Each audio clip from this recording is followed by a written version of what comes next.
o que é endometriose? Como que eu, plantonista do pronto-socorro, médico do posto, tenho que pensar e parar e falar, gente, isso pode ser uma endometriose? É muito legal a gente conversar disso, porque isso vai além do pronto-socorro, né? Endometriose é algo que precisa de atenção desde as áreas básicas ali, né? Então, aquelas dores, a cólica no período menstrual, que muitas vezes é dada como normal, a mulher sofrendo com isso, dor para fazer xixi, dor para ir ao banheiro, evacuar, principalmente que tem essa característica de ser cíclica, mas hoje a gente já sabe que além dessa ciclicidade, ela pode ser crônica, ela pode se tornar acíclica com o tempo. Dificuldade de urinar, dor ou sangramento Quando você fala cíclica e acíclica... que coincidem com o período menstrual, né? Tá? Então, para a gente entender isso, a gente precisa primeiro entender que a endometriose ela é uma inflamação crônica da pelve da mulher, causada pelo endométrio, que é o tecido que sai no período menstrual, né? Esse tecido ele é estimulado pelo estrógeno, pelos hormônios do ciclo menstrual, e o tecido que é estimulado dentro do útero também é estimulado fora, que é a endometriose. Então, é esse foco que está fora do útero, que vai causar dor, desconforto, dificuldade em engravidar, que são aí os famosos Ds da endometriose, né? Que a gente fala tanto. Né, Carol? Acho que é importante falar que a dor do período menstrual, né, teoricamente, ela dura de 2 a 3 dias. Então, e melhora com analgésico simples. Então, toda dor fora disso, que você precisa sempre de um analgésico mais potente, ir ao pronto-socorro para tomar medicação, paciente que desmaia no período menstrual, que precisa ficar em casa, ou adolescente que falta à escola, não consegue fazer prova. Então, isso é um alerta para a mãe, para os familiares, levar numa ginecologista, né? Ou qualquer médico que está ali no pronto-socorro que vê que a cólica da mulher durou mais tempo do que o ideal, né? É sempre bom orientar a paciente. A encaminhar para o ginecologista para investigar, né? É importante a gente saber assim, a endometriose não é uma doença que precisa ser diagnosticada só pelo especialista ou só pelo ginecologista. E aí é saber achar na história das mulheres esses sinais e sintomas que são importantes. Daquela dor que impacta negativamente na qualidade de vida da mulher, tem que ser pesquisada. E é interessante a gente falar em relação ao pronto-socorro que a gente tem as causas de dor pélvica aguda também, né? A endometriose tem essa característica de ter uma cronicidade, mas ela também pode levar a causas agudas ou complicações agudas, né? São raras, mas podem acontecer. Então a gente tem que estar atento a isso, é um tema importantíssimo e que muitas vezes, não só na rede básica, e acho que até mais ainda é negligenciada no pronto-socorro, né? Então, aquela paciente que às vezes é estereotipada, tá com dor aqui de novo, mais uma vez veio aqui, cara, isso impacta de uma forma tão ruim na vida das mulheres, não só em fazer, às vezes, ela perder dias de trabalho, ter que várias idas ao pronto-socorro, analgesias, às vezes, pesadas que não melhoram, e, às vezes, ter que lidar ainda com o preconceito de falar, de escutar certas frases que a gente precisa desmistificar. Então, acho que isso que a gente está fazendo aqui hoje é importantíssimo. A gente está na véspera do mês que vem, que é o mês de conscientização da endometriose e do câncer ginecológico, então caiu como uma luva a gente vir falar desse tema hoje aqui. É super importante, a gente fez questão de falar isso porque a gente tem o público de pacientes, então assim, vocês estão representando, vocês estão sendo a voz, e a endometriose é a voz que não pode ser calada, então eu queria agradecer primeiro porque vocês precisam expor isso, porque tem muita gente que tá assim, tá com dor, vai no pronto-socorro e ela começa a se pôr nesse lugar de, nossa, mas eu sou pitizenta, nossa, mas então eu não existe, essa dor é da minha cabeça. E aí, então isso é muito legal que vocês estão representando muitas mulheres, ou que às vezes tem essa dor, é normal, você menstrua, você é mulher. Isso é muito legal, e é muito legal porque a gente tem um público médico, que às vezes chega lá no pronto-socorro e eles falam isso, e isso é uma violência com o paciente, né? Então pensar, a primeira coisa é pensar na endometriose, que foi muito legal vocês falarem isso, é pensar na endometriose. E começar, se você pensa, você começa a investigar e você começa a entender essa mulher que está com essa dor. Então, muito obrigado, que acho que esse espaço é muito importante para isso. E isso que você falou dela ser cíclica, é o que? A paciente começa a ter dor e aí depois que ela menstrua, melhora. Geralmente é assim, ou nesses casos que a paciente precisa ir para o pronto-socorro, faz uma analgesia mais pesada, também depois que ela menstrua acaba tendo uma melhora. Geralmente é assim. A dor menstrual, né? Normalmente é ali no primeiro e segundo dia de menstruação.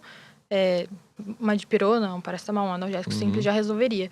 Aquela dor que permanece por mais tempo ou até depois do período menstrual, já é algo de alerta. Sim. Então, talvez investigar alguma coisa. Mas a dor da endometriose, a gente chama ela de crônica, né? Porque, na grande maioria das vezes, as pacientes demoram aí de 7, 8, 10 anos para fazer esse diagnóstico. Nossa. Então, é aquela adolescente que já vinha com dor desde a primeira menstruação. E pensa, são 12 meses no ano. Você tá 12 meses com aquela dor. A Nossa, dor horrível. que antes, né, na adolescência era aguda, então cíclica, ela se torna crônica. Sim. Porque altera, né, nervo e fica na memória mesmo da Agora paciente. você imagina uma paciente tendo dor há 7 a 10 anos, com a angústia de não descobrir o que é. E quando descobre, a angústia de, e agora? O que eu vou encarar? Como é que vai ser esse tratamento? Então, isso gera dor não só física, gera dor emocional, dor psíquica, psicológica. E a gente costuma dizer que é a doença da mulher moderna, porque a mulher está sempre correndo, às vezes não tem tempo de se cuidar, ou de buscar ajuda, ou quando busca ajuda, nem sempre essa ajuda vem de forma precisa. E isso ela acaba deixando para depois, porque tem que cuidar do trabalho, porque tem que cuidar da casa, da família, e isso aí vai virando uma bola de neve, né? Então, a gente não pode negligenciar essa voz, né? Com então, certeza. tem que escutar e a gente precisa buscar ajuda, a gente precisa perguntar. Então, é importante que o pessoal participe hoje, mande as perguntas. Às vezes a dúvida de uma é a dúvida de muitas pessoas. Então, quanto mais a gente falar e desmistificar isso, a gente busca diminuir esse tempo, que ainda no Brasil é de 7 anos. Isso porque o país tem muitos Você imagina, nomes 7 anos com que são dor, referências no mundo. uma vez por mês, é absurdo, né? Horrível. E assim, não é uma doença nova. Na verdade, É subdiagnosticado. pelo que a gente vê, né, que ela sempre existiu. É que antigamente não tinham exames específicos para fazer o diagnóstico, né? Hoje em dia a tecnologia melhorou muito. Isso já teve muita inovação. Especialistas na área, então, antigamente era subdiagnosticada porque ninguém sabia o que era, não sabia como lidar com essa doença, né? Então, hoje já tem muito mais informação, então não tem como mais deixar passar. Quais que são essas possíveis complicações mais graves que você disse que pode levar o paciente a ter uma piora lá no pronto-socorro? Em termos de procura aguda no pronto-socorro, da parte aguda. a gente pode ter ou a obstrução intestinal, né, que é raro, mas isso pode acontecer, algum nódulo ou foco intestinal que leve à obstrução, a rotura de cistos ovarianos de grande volume, né, as lesões de apêndice ou lesões de intestino delgado que também podem gerar obstrução, e obstrução de via urinária, ureter, por exemplo, pode acontecer, né? Então, são causas que transformariam uma cirurgia que deve ser, na maioria das vezes, eletiva, Cirurgia de urgência. Uma cirurgia de urgência, porque a cirurgia para endometriose, ela exige programação, né? Então, a gente costuma dizer que operar endometriose, primeira coisa, a gente tem que ouvir e acolher a paciente, escutar a dor dela, saber o mapa dessa dor, né? Então, a partir dos sintomas, dos sinais e sintomas que ela apresenta para a gente consegue sim determinar o provável sítio, o provável foco que ela tem. Junto com a tecnologia, um exame de imagem muito bem feito, a gente consegue programar de forma adequada para não acontecer exatamente isso, ao ponto de chegar a uma lesão a obstruir o intestino ou alguma lesão ovariana extremamente grande que possa gerar uma torção ou uma rotura, né? E se tornar um diagnóstico de urgência, né? E também a gente tem que pensar nas outras causas de dor pélvica aguda, né? Nada impede da mulher que tem endometriose também ter outros sintomas. Pedras no rim, apendicite aguda, a doença inflamatória das tubas, né? As doenças infecto-contagiosas. E isso tem que ser sempre investigado, mesmo nas mulheres que às vezes entram no pronto-socorro Já tem o diagnóstico. com o diagnóstico de endometriose. Para não ficar aquilo assim, ela tem endometriose, então vamos lá só fazer uma analgesia A e dor pronto. dela é da endometriose. E não pode. Isso tem que sempre lembrar dos diagnósticos diferenciais. Quem faz diagnóstico diferencial diminui drasticamente as chances de errar, né? Então, E às vezes até dentro da área da urologia, se a gente pensar numa paciente que já tem endometriose, se ela chegar com um sintoma que mimetiza uma cólica renal, e aí você faz uma tomografia ou um ultrassom, você vê algum estreitamento do ureter ali e você não vê cálculo, provavelmente você pensou... E aí é isso, que virou uma urgência. Mas se eu só pensar que essa paciente, é dor porque tem endometriose, não vai tratar, né? Então vai passar muita coisa. Acho que esse episódio também é um puxão de orelha para nós médicos com certeza. pensar na Sim, endometriose. sem dúvida nenhuma. E não menosprezar os sintomas, né? Quando a gente fala de diagnóstico, método de diagnóstico, então, nosso colega suspeitou de endometriose, mandou para investigação ambulatorial, o clínico está lá investigando ela no ambulatório e ele está pensando em endometriose. O que ele pode ajudar já o ginecologista e falar, olha, já vou fazer essa primeira triagem, essa primeira investigação. Quais são os exames para diagnóstico? Acho que, inicialmente, primeira coisa é um exame físico bem feito. Conversar com a paciente, né?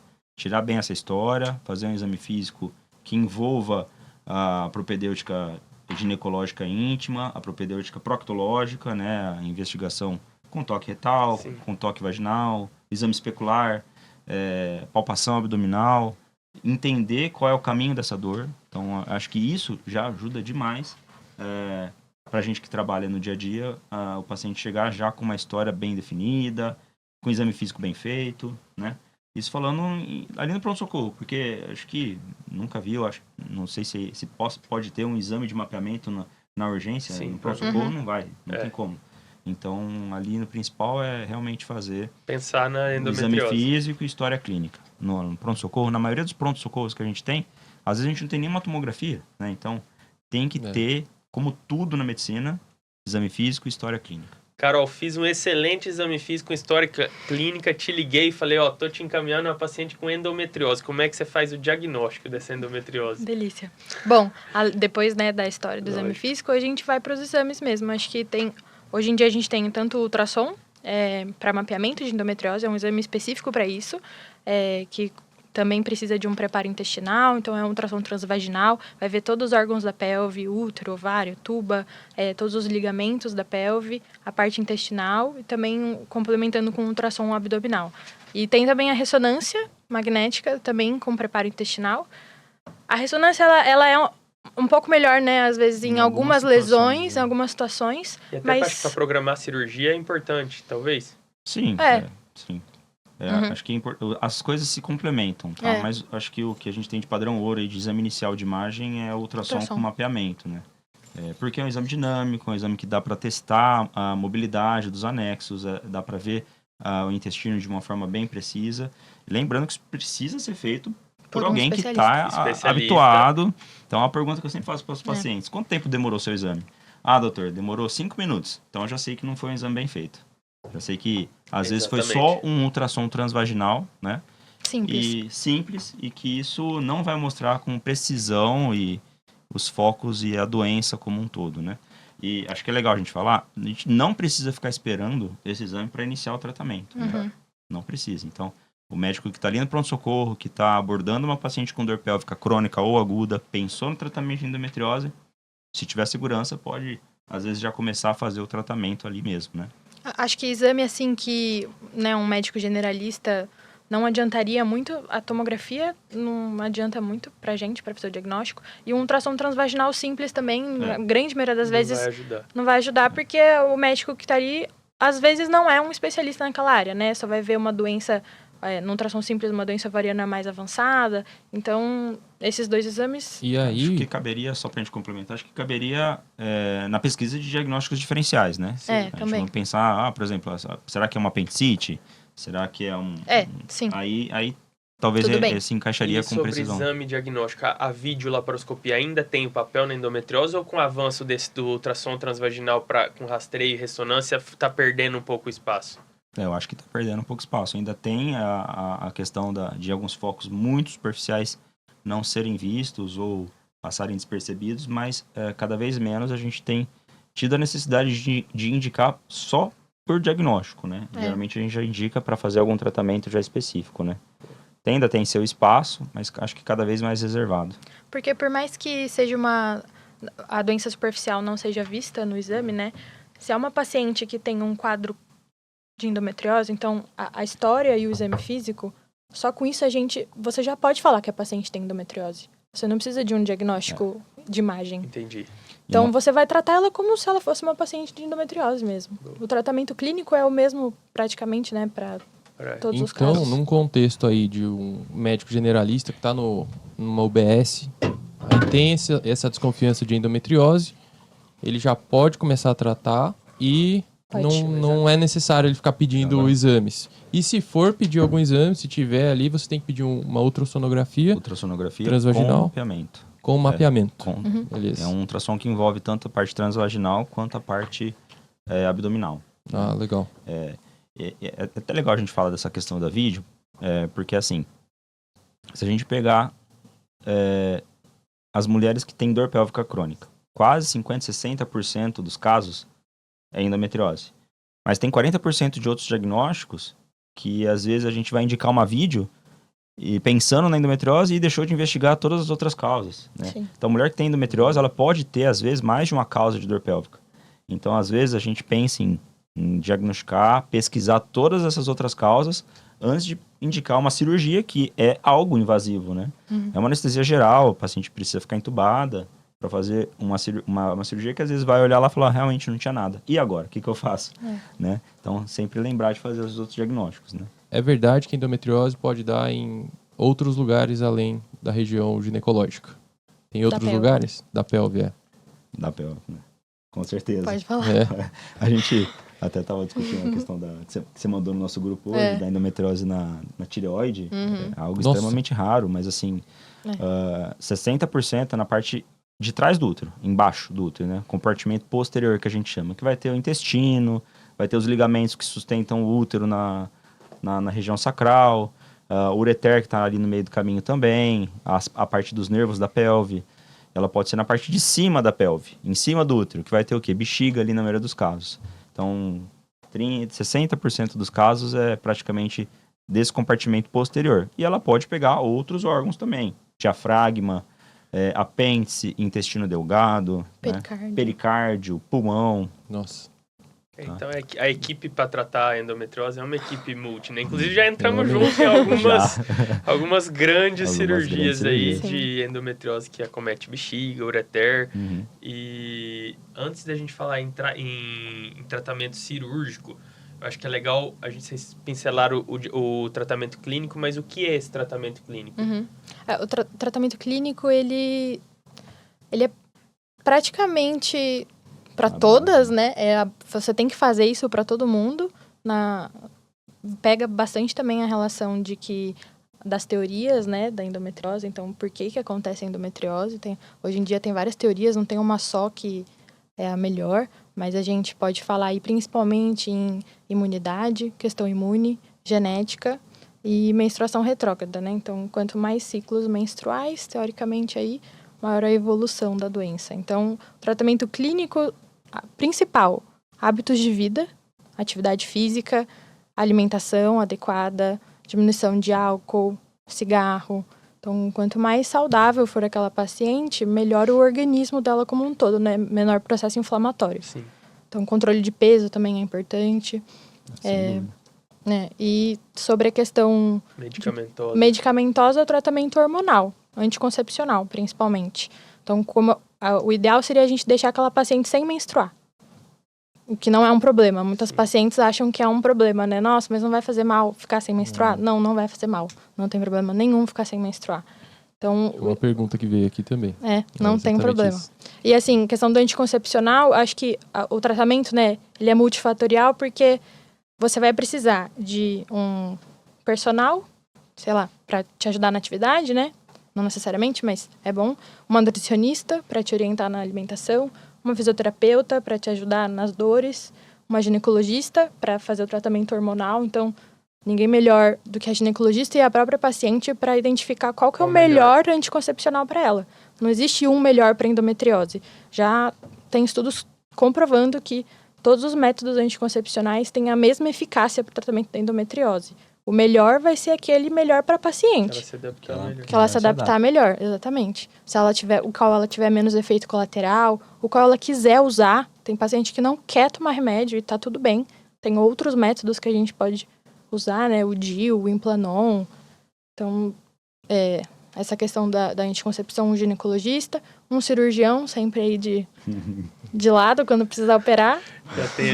Então, assim, ela vai melhorar na menopausa. Se ela para de menstruar... Não necessariamente. Não necessariamente. Então, isso é um mito que existe na endometriose. Exato. Só para a gente complementar a questão do tratamento clínico, É multidisciplinar sempre, mas é sempre importante você buscar, que a paciente busque pessoas que escutem ela, que acolham ela, que entendam a dor dela, né? Independente do profissional, seja ginecologista, cirurgião, urologista, pessoas que estejam habituadas a tratar a dor.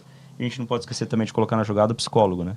Sim. Tá? O psicólogo também para tratar a dor emocional, às vezes até o psiquiatra para ajudar nisso, né? Com certeza. E voltando à pergunta, né? Voltando. Esse mito existe de que a doença, às vezes, vai sumir na menstruação, na menopausa, mas a gente tem que entender que é um processo inflamatório crônico que gera uma cicatriz no tecido. E essa cicatriz vai permanecer ali. Então, sim, existe uma porcentagem de pacientes que melhoram, mas aí 5, 10, 15% ainda pode manter sintomas no período pós-menopausa. Inclusive, a gente recentemente operou uma paciente muito querida que ela tinha sintomas do período pós-menopausa com dor lombar. E ela tinha dor lombar, aí investiga a coluna e vai no ortopedista, vai no quiroprata, vai na pedra no rim, e era foco de endometriose na parte posterior ali do útero, né? Sim. Bem interessante. E os focos grandes, doem mais? Mais uma pergunta que fizeram aqui. Não necessariamente também. Tamanho é documento? Nesse O caso, urologista ia falar que não. Importa a mágica. A gente também fala que não. Foco de endometriose. Ai, que tonto. Não tem relação. Tem paciente... A gente tem muita paciente, inclusive, que tem muita dor. E, teoricamente, em exame de imagem, né, exame físico, a gente vê pouca doença. Então, poucos focos de endometriose, ou às vezes num compartimento só, né? Então, não tem muitos focos espalhados e uma dor que é só a paciente que vai dizer, né? A gente tem que literalmente acreditar e entender e acolher a dor da paciente. E tem paciente completamente assintomática, que tem muita doença. E para gestação, interfere? A paciente quer engravidar, endometriose, dá infertilidade? Não? Eu acho que esse é um dos maiores desafios no tratamento da endometriose, né? Pode ser causa de infertilidade. Na infertilidade, quase 60% das pacientes com infertilidade podem ter endometriose. Então, isso é um dado importante que precisa ser levado em consideração das mulheres que estão tentando engravidar, né? E estão tendo dificuldades. Então, realmente é um desafio no tratamento, porque, além de tudo, às vezes ainda envolve a questão da fertilização, os mitos dentro da própria fertilização, né? Então, e aquela coisa de querer buscar a gestação espontânea. Então, isso é sempre um desafio no tratamento, né? Sim, e em relação ao tratamento que vocês falaram, tem o tratamento clínico e o cirúrgico. Vamos pra parte boa, que tá dando coceira falar de parte clínica demais, queremos operar, hein? Mas você sabe que a maioria dos casos são de tratamento clínico, né? A gente tem um número de pacientes cirúrgicos muito grande porque a gente é referência para isso, mas assim, a gente vê que mesmo sendo a referência, a gente contraindica muito caso ainda, que chega para avaliar, porque é para ser tratamento clínico, né? E o objetivo do tratamento, seja clínico ou cirúrgico, é restabelecer a qualidade de vida das pacientes. E às vezes a gente consegue isso com bloqueio hormonal, né?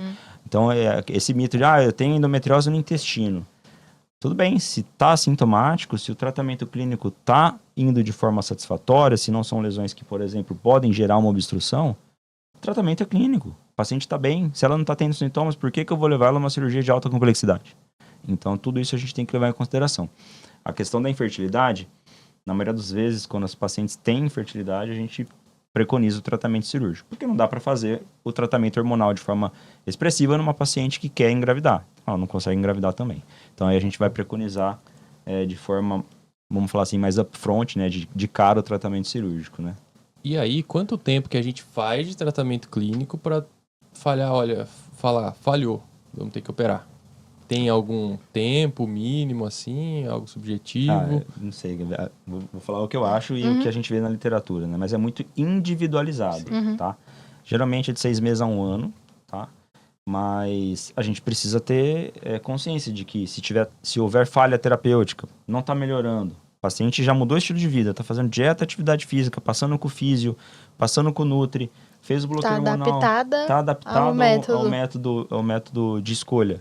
Voltou a ter dor, voltou a ter sintomas, a doença progrediu nos exames de imagem. Ou teve alguma complicação, né? A gente precisa reconsiderar. Mas eu acho que basicamente é isso, né, Carl? O período que a gente tem aí, 6 meses a 1 ano de tratamento clínico para tentar às vezes, se não melhorar, indicar a cirurgia. Porque a endometriose, o início do tratamento dela, né, assim como acho que tudo na vida, a gente tem que ter um pouco de paciência. Então, porque o tratamento hormonal não é de uma hora para outra, tem efeito colateral, os métodos anticoncepcionais, então a paciente precisa se adaptar àquele método. Às vezes, eu acho que a paciente, né, ela já sofreu tanto que ela chega na consulta do especialista com uma expectativa lá no alto. Tipo, nossa, eu vou resolver o meu problema.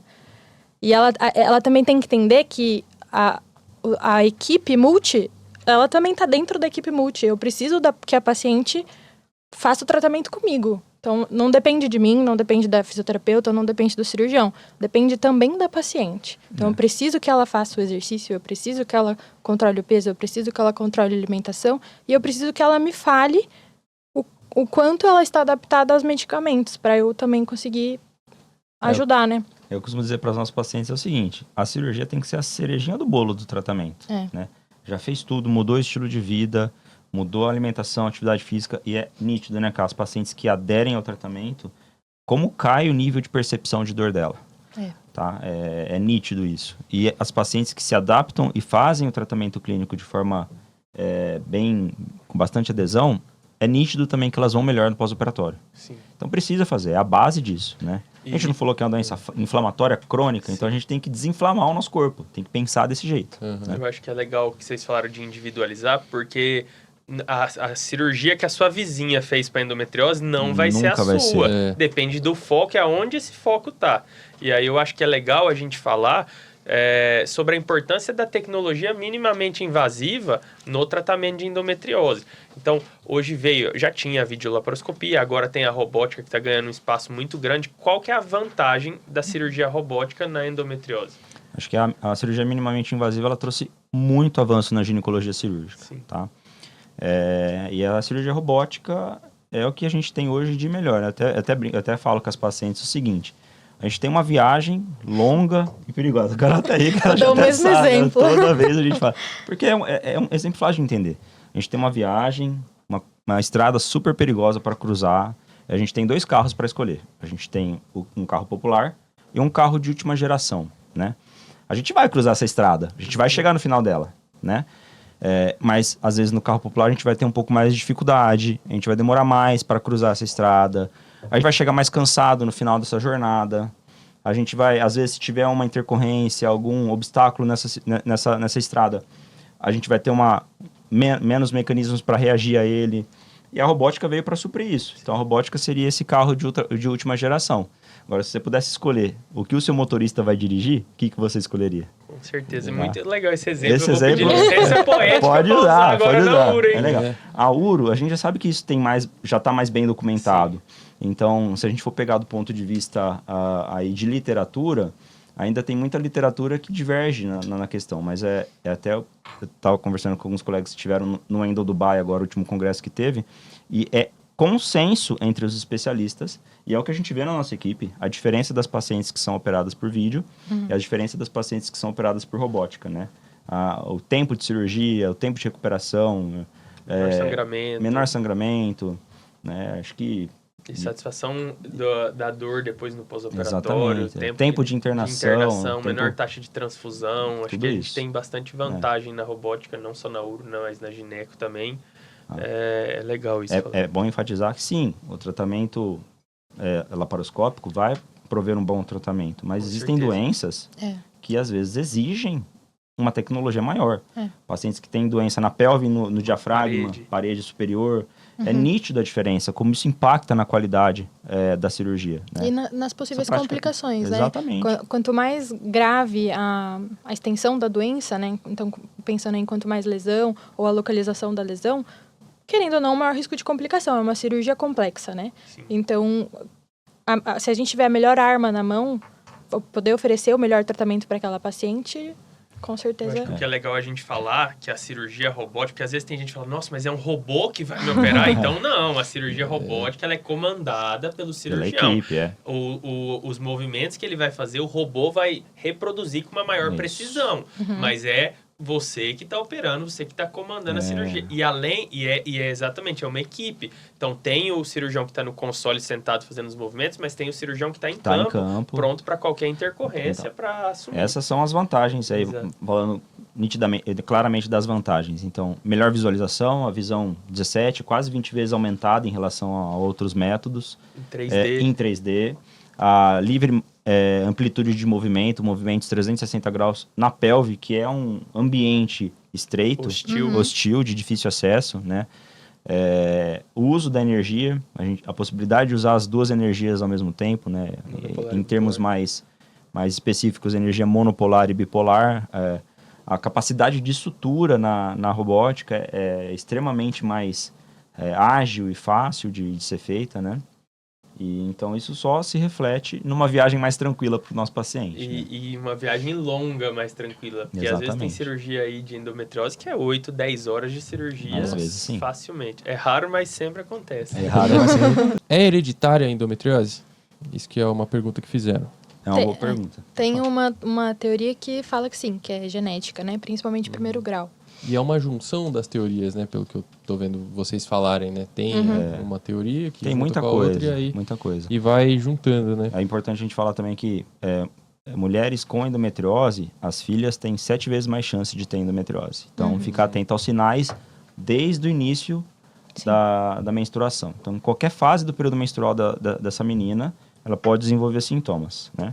Então, ficar atento a isso, porque tem esse fator, assim, de a chance aumentada em filhas de mulheres com endometriose. Sim, e aí a Natália perguntou também, a endometriose pode alterar o funcionamento da bexiga, causar algum desconforto ali para eliminar a urina? Com certeza. Pode, né? Vocês falaram já. Essa pergunta é por Igor. Com certeza. A endometriose pode favorecer uma bexiga hiperativa, que é aquela vontade que você tem de urinar e às vezes até escape urinário, né? Incontinência urinária, por foco de endometriose ali na bexiga. Pode diminuir a capacidade da bexiga. Então, onde a endometriose encostar, ela pode dar BO. Por isso que é uma doença multifacetada. Exatamente. É difícil de pensar. É difícil de... E às vezes existem casos de a paciente não tem doença na bexiga, mas tem doença nos nervos que controlam a bexiga. Então isso tudo a gente tem que levar em consideração. Tem que entender essa dor para buscar o melhor diagnóstico dela, né? Qual a diferença entre endometriose e adenomiose? A Elaine perguntou. Tem diferença? Tem. Elas são primas, na verdade. A adenomiose nada mais é do que a presença do tecido endometrial na camada muscular do útero, então na camada do meio do útero, né? Acaba que os sintomas são parecidos, então as pacientes têm dor pélvica também na adenomiose, mas associado tem um aumento do fluxo menstrual. E a endometriose seria a localização fora do útero, né? Sim. E aí, se você tiver uma paciente com endometriose que fez o tratamento clínico, melhorou com o tratamento clínico, se ela parar, pode ser que volte novamente. Por isso que você falou que a ideia é deixar ela continuamente sem menstruar.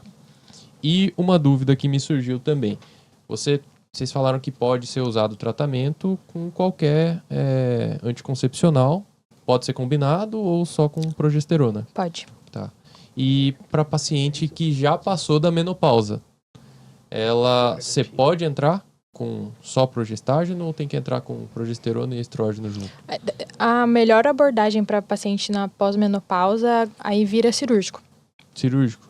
Entendi. Se tá tendo sintoma. Aí realmente vai precisar. Aí a indicação cirúrgica... Se ela cair naqueles 10% que mantiveram sintomas depois... Sim. Às vezes. Porque aí o que eu penso, às vezes a paciente mais velha, às vezes o risco cirúrgico vai ser maior. E aí você tem que tentar um tratamento clínico e geralmente são jovens mulheres, né? São mulheres jovens e às vezes pacientes de meia idade também mais jovens, assim, difícil abordar por conta de endometriose uma senhora de 70 anos, né? 80 Acho que a nossa paciente mais velha era 62 anos. Tá joia.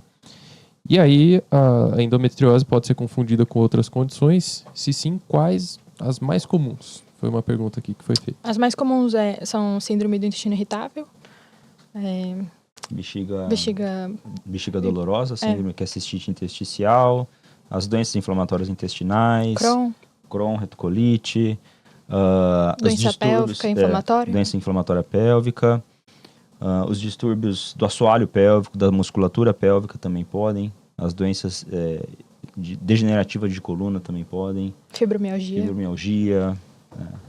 Tem Tá. muita coisa. Na grande maioria, doenças autoimunes. Entendi. Se você for parar pra colocar elas num grande quadro.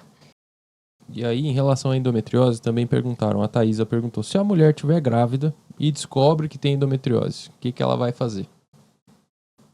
Melhora? E na gestação a endometriose tende a melhorar, piorar? Como é que é? Na gestação, não melhora assim a evolução da doença, né? Ela fica mais aí... Melhora o sintoma. Vamos colocar entre aspas, dormente. Porque, querendo ou não, é um bloqueio do eixo, né? Da produção hormonal, quando a gente tá grávida. Então, querendo ou não, não vai ter tanto sintoma durante a gestação e durante a amamentação. Sim, legal. Por isso que é mais um motivo para estimular a amamentação. Então, Melhora, mas ela não vai sumir. A endometriose vai estar ali. O que vai cessar é o estímulo inflamatório dessa doença Certo. pelo estímulo do hormônio que está ali aumentando e diminuindo no ciclo menstrual. Quando está grávida, não tem essa alteração hormonal, Sim. então teoricamente melhora.